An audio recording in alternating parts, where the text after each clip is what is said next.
ദൈവത്തിൻ്റെ തിരുവചനം ഏതൊരു കാലഘട്ടത്തിലും ലോകത്തിൽ സ്വാധീനം ചെലുത്തുവാൻ കഴിവുള്ളതാണ്. രാജ്യങ്ങളെയും ഭൂഖണ്ഡങ്ങളെയും ജാതി മത ഭാഷ വർണ്ണവ്യത്യാസമില്ലാതെ ആഴത്തിലിറങ്ങിച്ചെന്ന് സ്വാധീനിച്ച ചരിത്രമാണ് സുവിശേഷത്തിനുള്ളത്. ദാവീദിന്റെ സന്തതിയായി ജനിച്ച മരിച്ചുയർത്ത യേശു ക്രിസ്തുവാണ് സുവിശേഷമെന്ന് വിശുദ്ധ തിരുവെഴുത്ത് അപ്പോസ്തലനായ പൗലോസിലൂടെ വിളിച്ചു പറയുമ്പോൾ തിരുവെഴുത്ത് പറയുന്നു, ഈ വചനം അഥവാ ഈ സുവിശേഷം അത് വചനമായി മാത്രമല്ല,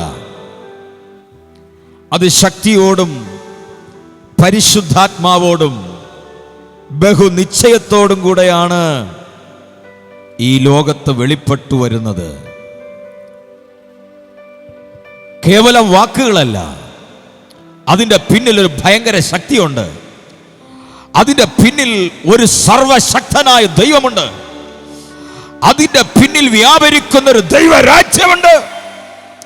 ആ ദൈവരാജ്യത്തിൻ്റെ ശക്തിയാണ് ഈ സുവിശേഷം ലോകത്തിൻ്റെ എല്ലാ വൻകരകളിലും എവിടെയെല്ലാം മനുഷ്യൻ കാല് ചവിട്ടിയിട്ടുണ്ടോ അവിടെയെല്ലാം ഈ സുവിശേഷം എത്തിയിട്ടുണ്ട്.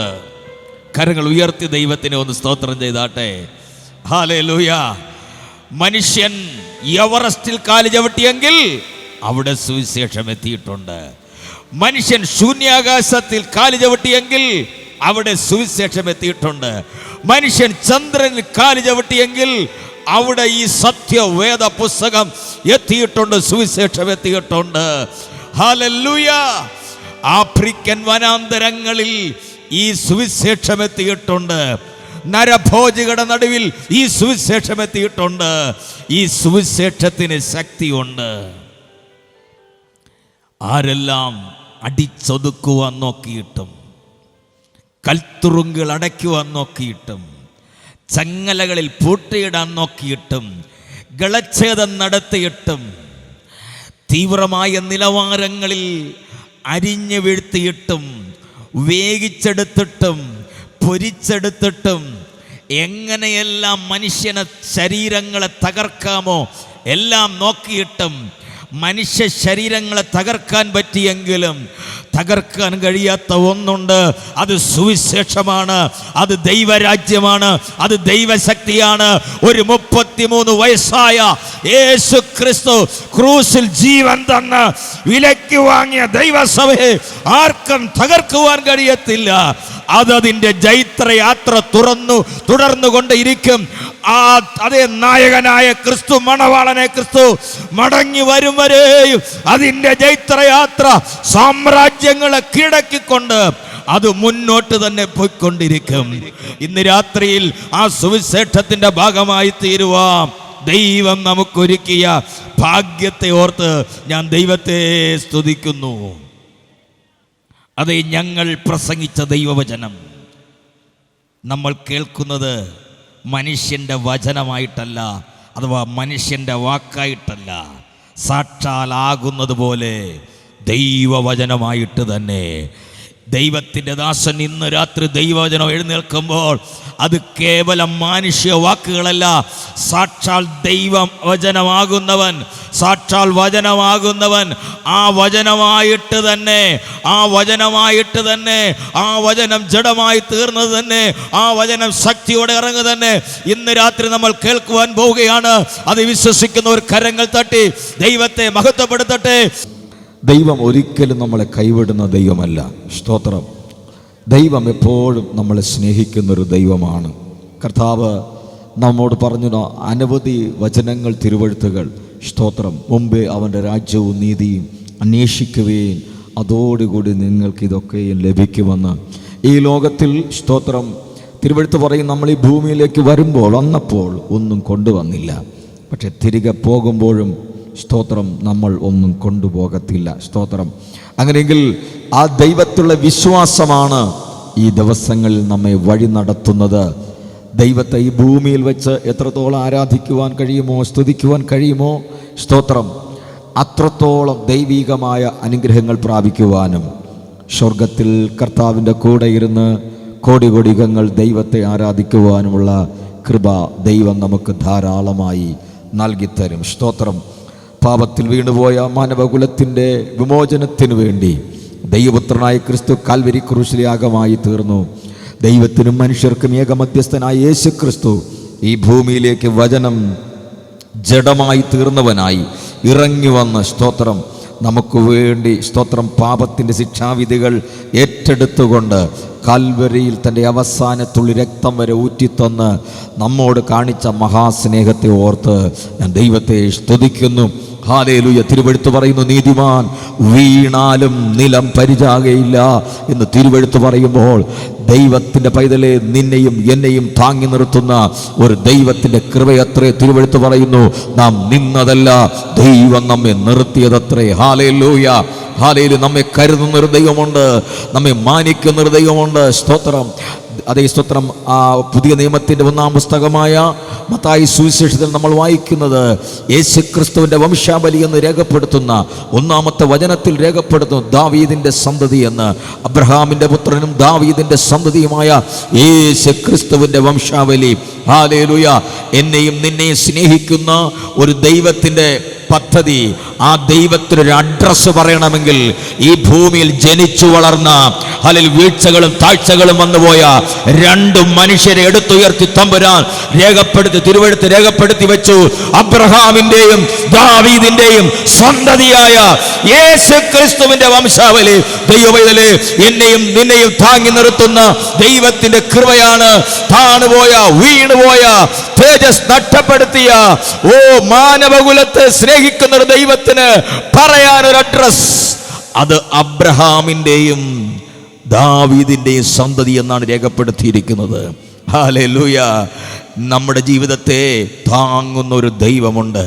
ഒരു അബ്രഹാമിനെ താങ്ങിയെങ്കിൽ, ഒരു ദാവീദിനെ താങ്ങി നിർത്തിയെങ്കിൽ അത് ദൈവത്തിൻ്റെ കൃപയത്രേ. ഹല്ലേലൂയ. ഹല്ലേലൂയ. നമ്മെ താങ്ങുന്ന ഒരു ദൈവത്തിൻ്റെ കൃപയുണ്ട്. ഹല്ലേലൂയ. തിരുവെഴുത്ത് പറയുന്നത് സ്വർഗത്തിൽ ദൈവം ഒരുക്കിയിരിക്കുന്ന നഗരം ദാവീദിന്റെ നഗരമാണ്. മനുഷ്യന്റെ പേര് സ്വർഗത്തിന് നൽകാൻ മടിക്കാത്തൊരു ദൈവം. എത്ര പേർ വിശ്വസിക്കുന്നു?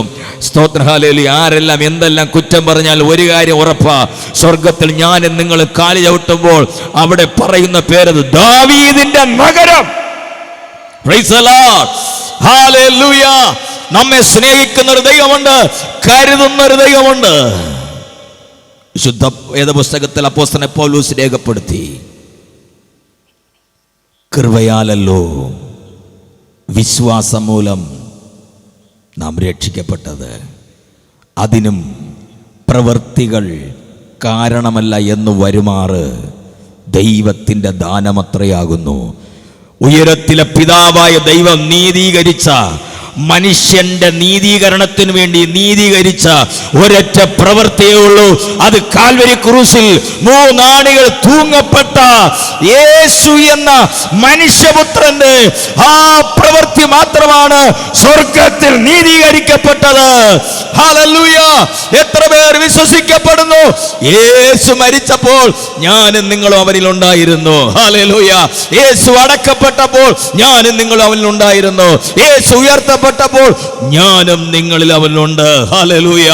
അതുകൊണ്ട് ക്രിസ്തുവിലാണ് നമ്മുടെ നീതീകരണം. ആ കർത്താവ് നമ്മെ നീതീകരിച്ച ദൈവമാണ് ഇനിയും നമ്മളെ ചേർക്കാൻ വരാൻ പോകുന്നത്. ഹല്ലേലൂയ.